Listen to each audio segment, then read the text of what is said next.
morning guys, panibagong vlog na naman po tayo. Panibagong umaga at panibagong pag-asa po sa inyong lahat.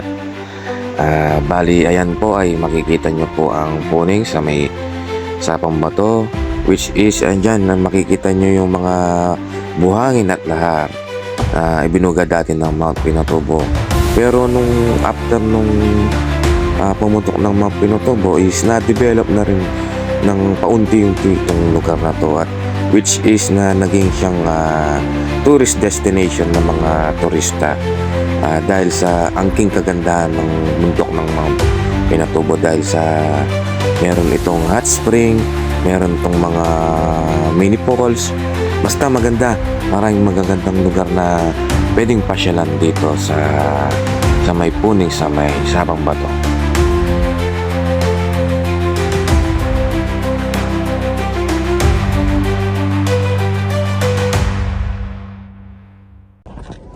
Dito guys ay bali papasok tayo dito sa may bukana ng bundok, na makikita nyo na yung paligid is napakaganda, super green yung paligid, na magugulat ka na pagpasok mo na ganito pala ang nasa loob ng bundok na ito.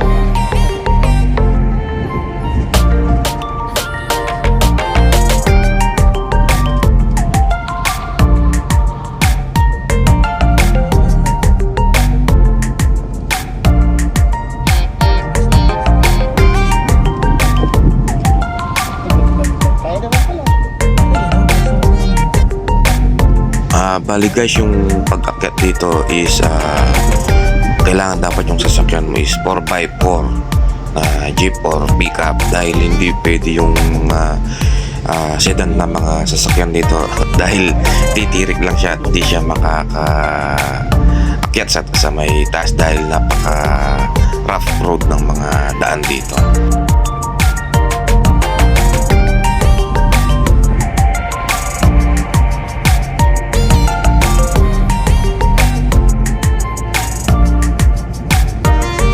Ayan guys, bali makikita nyo dyan is kabila ang malalaking mga bato yung dinadaanan natin dyan. Bali siguro nung pumutok yung Mount Pinatubo is nag-form siya ng mga ganyan dahil din sa mga lahar o mga tubig na rumaragasa, kaya nag-form siguro siya ng ganyan. At ayan guys, bali nakalabas na tayo ng at dyan ay tuloy-tuloy pa rin tayo sa ating paglalakbay.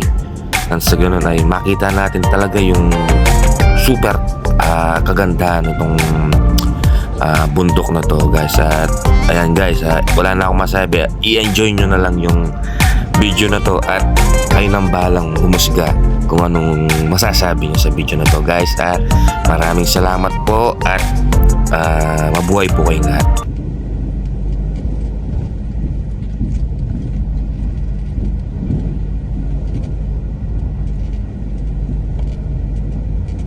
Pahabol lang guys, bali may portion din tayo na daanan na may tubig siguro, which is galing din to sa taas ng bundok, kaya dapat pag pumunta kayo dito dapat nakakondisyon din yung sasakyan nyo, dahil yung mga daraanan dito ay hindi basta-basta na pino yung daan.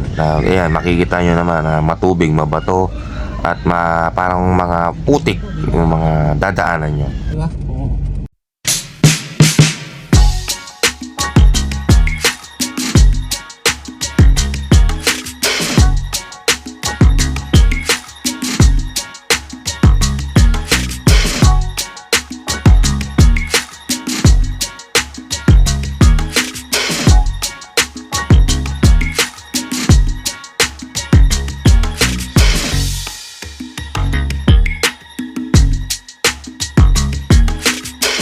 Bali may naalala lang ako guys. Tingnan nyo yung dinadaanan natin. Parang nasaan tayo? Nasa Jurassic World, di ba? Napakaganda ng pagmasdan ng ating kalikasan na Hindi natin nakalain na meron pala tayong ganyan dito sa may Angeles City. Kaya sana'y mapanatili nating malinis at ganyan pa rin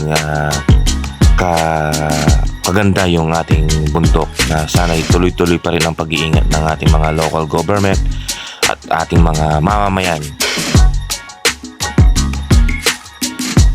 At muli po, maraming salamat po at mag-iingat po kayo palagi.